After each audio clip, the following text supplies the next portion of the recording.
আমাদের মধ্যে আছেন যাকে আপনারা লক্ষাধিক ভোটে কিছুদিন আগে জিতিয়েছেন, ফলতার জনপ্রিয় বিধায়ক তরুণ নেতা অ্যাডভোকেট দেবাংশু পান্ডা মহোদয়, গোসাবার বিধায়ক ভাতৃপ্রতিম বিকর্ণ নস্কর, সাগরের বিধায়ক মাননীয় সুমন্ত মণ্ডল এবং ডায়মন্ড হারবারের বিধায়ক পান্নালাল হালদার মহোদয় মঞ্চে আছেন এই রাজ্যের ডিজিপি মহোদয়, সিনিয়র আইপিএস, যার নেতৃত্বে অবাধ এবং গণতান্ত্রিক সুরক্ষিত নির্বাচন হয়েছে, মাননীয় সিদ্ধিনাথ গুপ্তাজি। আমাদের মধ্যে উপবিষ্ট আছেন আমাদের ভূমি সংস্কার দপ্তরের প্রিন্সিপাল সেক্রেটারি সুরেন্দ্র গুপ্তাজি। আমাদের মধ্যে উপবিষ্ট রয়েছেন এডিজি রাজেশ সিনহাজি। আমাদের মধ্যে উপবিষ্ট আছেন এই এলাকার আইজি, আমাদের এই জেলার নতুন এসপি চন্দ্রশেখর বর্ধন সহ আমাদের সাধারণ প্রশাসন, পুলিশ প্রশাসনের সমস্ত ব্যক্তিবর্গ। উপবিষ্ট আছেন সমাজসেবিকা শ্রীমতী সোমা ঘোষ, প্রাক্তন বিধায়ক দীপক হালদার এবং আরও সাথীবৃন্দ। সকলকে আমি যথাযথ সম্মান এবং অভিনন্দন জানাই। আপনারা জানেন এই শিবির থেকে 54টি ভারত সরকার এবং রাজ্য সরকারের যে স্কিম রয়েছে সেই স্কিমে নাম নথিভুক্তকরণ করা এবং ফর্ম ফিল আপের মধ্য দিয়ে পোর্টালে আপলোড করার মধ্য দিয়ে আপনারা যাতে প্রত্যেকটি স্কিম পান তার ব্যবস্থা আমরা করেছি। আমরা এই শিবিরে যেহেতু অঞ্চলে অঞ্চলে করতে পারা যায়নি সময়ের অভাবে, তাই মানুষের লম্বা লম্বা লাইন পড়েছে এই শিবিরে। মানুষ এই সরকারের উপরে আস্থা রাখছেন, ভরসা রাখছেন। এই সরকার সামাজিক সমস্ত কল্যাণকর কর্মসূচি পরিচ্ছন্নতার সঙ্গে স্বচ্ছতার সঙ্গে কেন্দ্র এবং রাজ্য সরকারের স্কিমের সমস্ত বেনিফিট যাতে ডাইরেক্ট বেনিফিট ট্রান্সফার অর্থাৎ ব্যাংকিং সিস্টেমের মাধ্যমে কোনো রকম দুর্নীতি ছাড়াই, মধ্যস্বত্বভোগী ছাড়াই, কোনো রকম ব্রোকার বা আপনাদের বঞ্চিতকারী যে ব্যবস্থাপনা সেটা ছাড়াই যাতে আপনারা পেতে পারেন তার জন্য এই ব্যবস্থা নিয়েছেন।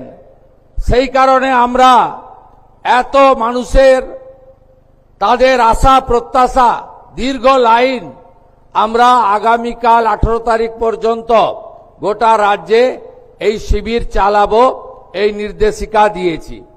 আমরা আপনাদের কাছে যে কথাটা বলতে চাই যে আপনারা জানেন যে এই 54টা স্কিমের মধ্যে সবচেয়ে গুরুত্বপূর্ণ স্কিম হচ্ছে আয়ুষ্মান ভারত।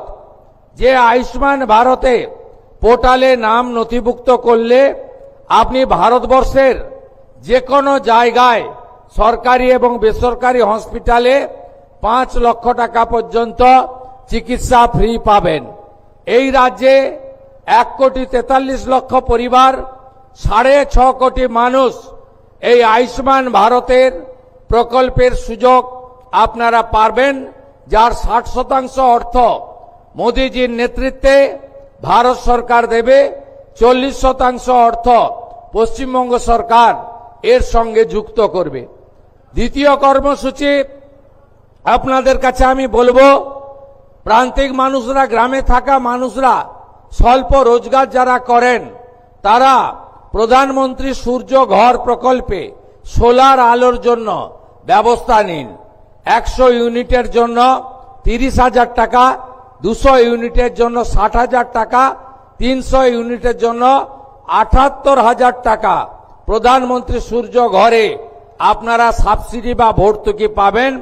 এর ফলে আপনাকে ইলেকট্রিকের বিল দিতে হবে না। এটারও সুযোগ আপনারা এই জনকল্যাণ শিবির থেকে নাম নথিভুক্তকরণের মধ্য দিয়ে গ্রহণ করুন। তৃতীয় সেটি হলো আমাদের অন্নপূর্ণা যোজনা। আপনারা জানেন যে কেন আমরা ফর্ম ছাপিয়ে ভেরিফিকেশন করে আমরা উপযুক্ত প্রাপকদেরকে চিহ্নিত করছি। কারণ বিগত সরকারের যে লক্ষ্মী ভান্ডার প্রকল্প, এই প্রকল্পে ব্যাপক দুর্নীতি হয়েছে। মুর্শিদাবাদ জেলার জঙ্গিপুর ব্লকে সেখানে প্রায় 4-4.5 হাজার পুরুষরা লক্ষ্মীর ভান্ডারের টাকা তুলে নিয়ে চলে গেছে। কৃষ্ণনগর 2 নম্বর ব্লকে নদিয়া জেলায় একটা অঞ্চলে 173 জন পুরুষ লক্ষ্মীর ভান্ডারের টাকা তুলেছে। আমাদের মঞ্চে ডিজিপি আছেন, তিনি তার পুলিশ সিআইডি তদন্ত করছে। একটা বড় র্যাকেট আমাদের মা বোন দিদিদের হকের অর্থ, সরকারি অর্থ লুট করেছে। তাই আমরা পরিচ্ছন্নতার সঙ্গে ফর্ম ফিল আপের মাধ্যমে আমরা আপনাদের দিতে চাই। আমরা দিতে চাই তাদের যারা সরকার বা সরকার পোষিত বা প্রাইভেট স্কুল যেখানে সরকার অনুমোদিত, সেই স্কুলে আপনাদের বাচ্চাদেরকে পড়াশোনা আপনারা করান। সেক্ষেত্রে বেসরকারি প্রাইভেট স্কুলও আমরা দেব যারা কেন্দ্রীয় বা রাজ্য বোর্ডের অনুমোদন পেয়েছে। কিন্তু আমরা এমন কোন জায়গায় দেব না যেখানে ধর্মীয় শিক্ষা দেওয়া হয়, যেখানে ভারত বিরোধী কথা শেখানো হয়। সেখানে যারা পড়াশোনা করেন তাদের পড়াশোনাটা আমাদের মূল স্ট্রিম এডুকেশন, মূল ধারার শিক্ষার মধ্যে পড়ে না, আমরা তাদেরকে দেব না। যারা ভারত সরকারের, রাজ্য সরকারের বিভিন্ন ভ্যাকসিনেশন কর্মসূচিতে অংশগ্রহণ করেন না, ভ্যাকসিনেশন যখন হয় বলে এই টিকা আমার বাচ্চাকে লাগাবো না, এটা জন্ম নিয়ন্ত্রণের টিকা, তাই আমরা তাদেরকেও দেব না। তাই আপনারা সহযোগিতা করুন। ইতিমধ্যে জুন মাসে 3 তারিখে 28 লক্ষ মা বোন দিদির অ্যাকাউন্টে 3000 টাকা করে ঢুকে গেছে। এখন অবধি 1,05,00,000 আমাদের মা বোন দিদি তারা এই অন্নপূর্ণা যোজনায় নাম নথিভুক্ত করেছেন। তাদের ভেরিফিকেশন কমপ্লিট করে আমরা পোর্টালে আপলোড করে দিয়েছি এবং এরা আগামী 1 জুলাই তারা এই জুন মাসের 3000 করে টাকা অ্যাকাউন্টেও পেয়ে যাবেন, ঢুকে যাবে। এতটুকু চিন্তা করবেন না। এখনো যারা বাকি আছেন জনকল্যাণ শিবিরে আপনারা ফর্ম ফিল আপ করুন, আধিকারিকরা সাহায্য করবে এবং আমরা প্রয়োজন হলে আমাদের বাড়ি বাড়ি গিয়ে সেই সহযোগিতা আপনাদেরকে করব। এর বাইরেও আগামী 22 তারিখে রাজ্য বাজেট আছে, সেখানে যুবকদের জন্য, সরকারি কর্মচারীদের জন্য, আমাদের শিক্ষিত চাকরি প্রার্থীদের জন্য আমাদের আরো অনেক কর্মসূচি আপনারা দেখতে পাবেন। যেহেতু বাজেট আছে আমি তার আগে বলতে পারবো না। অন্নদাতা ভগবান, কৃষক যারা আছেন কৃষকদের জন্য, তাদের জন্য আমরা কর্মসূচি নিতে চলেছি। আপনারা আমাদের সহযোগিতা করুন এবং আপনারা যে আশা ভরসা নিয়ে আমাদেরকে ক্ষমতায় এনেছেন, আমার কথা মেনে, আমার অনুরোধে সাড়া দিয়ে লক্ষাধিক ভোটে ফলতার বিধায়ককে জিতিয়েছেন এবং আপনারা যে গণতান্ত্রিক অধিকার আমাদের সংবিধান দিয়ে গেছিল, সেই সাংবিধানিক অধিকার পেয়েছেন, সেটাকে মর্যাদা দেওয়ার দায়িত্ব আমার। আমি এসে আগেই বলেছিলাম, মুখ্যমন্ত্রী হওয়ার পরে আমি রাজনৈতিক কর্মসূচিতে 2 বার ফলদা এসেছি, আজকে সরকারি কর্মসূচিতে এসেছি। সেদিনে আমি বলে গেছিলাম ফলতা আদর্শ বিধানসভা হিসেবে, মডেল অ্যাসেম্বলি হিসেবে আমরা গড়ে তুলব। নমস্কার, আমার নাম বিদীপ লাহিড়ী। আমি মধ্যমগ্রামে 3 নম্বর চণ্ডীগড় বাজারে থাকি। আমি 9 তারিখ এখানে অ্যাডমিশন নিই। আমি 9 আগস্ট 2025 আমি শ্বাসকষ্ট নিয়ে এই হসপিটালে ভর্তি হই এবং এনারা খুব তাড়াতাড়ি করে আমার সার্জারি করেছেন এবং আমার বাঁচার কথা ছিল না। এই অবস্থায় এখন কথা বলতে পারছি, এটাই আমার এখন বিশেষ পাওনা আর কি ঠাকুরের কাছে। এই ভিভাসিটিতে এসে ডক্টর ধীরাজ বর্মন মহাশয় আমার চিকিৎসা করেন, আমার হাড়ের যন্ত্রণা, আমার বাইপাস সার্জারি করেন। ওনার চিকিৎসার জন্য আমি এখন ভালো হয়েছি। ভিভাসিটি থেকে আমার 2 মেয়েকে সঙ্গে নিয়ে আমি বাড়ি যাচ্ছি। আমি এখন সুস্থ, এই যন্ত্রণা থেকে সুস্থ। শরীর খুব উইক হয়ে আছে, ডাক্তারবাবু তো বলেছে 6 মাস রেস্ট নেওয়ার জন্য। এই সময় মতো আমার বড় জামাই বড় মেয়ে যদি না নিয়ে আসতো আমি আর থাকতাম না পৃথিবীতে। থ্যাংক ইউ ভিভাসিটি, আপনাদের ধন্যবাদ। ফলতাতে এসি জেটে আমাদের এখানে আপনাদের সম্প্রসারণ শিল্প তালুক গড়া বন্দর ভিত্তিক অনেক প্রোগ্রাম আমরা নিচ্ছি। এর বাইরে ফলতা গ্রামীণ হসপিটাল তাকে 100 বেডে উন্নীতকরণ করার সিদ্ধান্ত হয়েছে। প্রয়োজনীয় ডাক্তার, প্রধানমন্ত্রী জনঔষধি কেন্দ্র এবং আধুনিক চিকিৎসা সামগ্রী ফলতা হসপিটাল থেকে ফলতার গণদেবতা জনতা জনার্দন পাবেন। ফলতার বিডিও মহোদয় রয়েছেন, ডায়মন্ড হারবারের এসডিও রয়েছেন। তারা অবিলম্বে জায়গা চিহ্নিত করে ডিপিআর বানিয়ে জেলা শাসকের মাধ্যমে আমাদের সচিবালয়ে পাঠাবেন। ফলতাতে আমরা একটি মহিলা কলেজ এবং একটি ফায়ার ব্রিগেড স্টেশন এখানে অনুমোদন দিচ্ছি।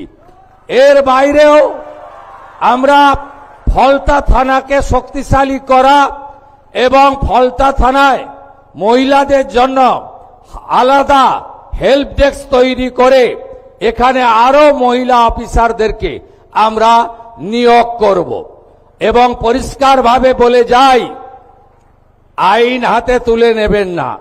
এ সরকার ছাড়বে না, এ সরকার কাউকে ছাড়বে না। আমি যখন এই কল্যাণ শিবিরে একজন বোনকে পরিষেবা দিচ্ছিলাম, তিনি আমাকে বলছিলেন চোখের জল ফেলতে ফেলতে, একটু আগেই ডিজিপি সাক্ষী বলছেন আমার মাথার সিঁদুর আপনারা রক্ষা করে দিয়েছেন।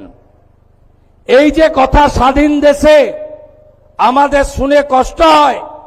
আমি আপনাদের কথা দিয়ে গেলাম, ফলতায় আইনের শাসন প্রতিষ্ঠা হয়েছে। এখানে শাসকের আইন চলবে না। গুন্ডামি, জঙ্গিপনা, জমি লুট আমরা কোনোটাই ভবিষ্যতে করতে দেব না। ভোট লুট তো অতীত হয়ে গেছে। আপনারা নিশ্চিন্ত থাকুন, যত বড় মাফিয়া ডন হোক না কেন তাকে সবক শেখানোর কাজ ভারতীয় জনতা পার্টি পরিচালিত রাজ্যের সরকার করবে। আমি টিভিতে দেখছিলাম, উত্তরবঙ্গে ছিলাম, কার্শিয়াঙ্গে পাহাড়ে।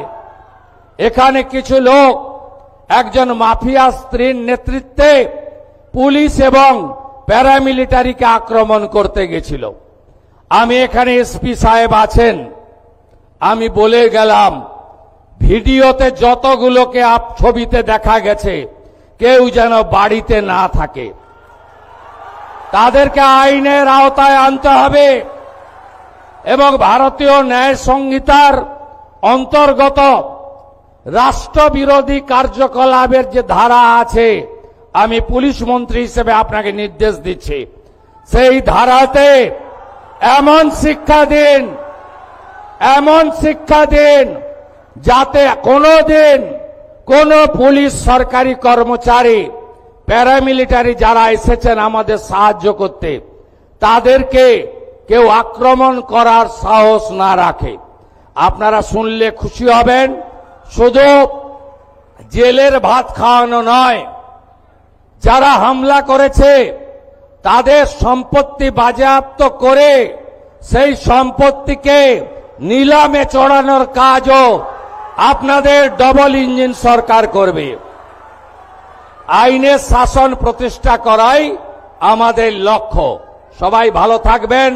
প্রচন্ড ঘরবাক্ত পরিবেশ, আপনাদের আমি আর দীর্ঘ বক্তব্য রাখতে চাই না। অনেক মা বোন দিদিরা এসেছেন, আপনারা সবাই ভালো থাকুন, সবাই মিলে কাজ করুন।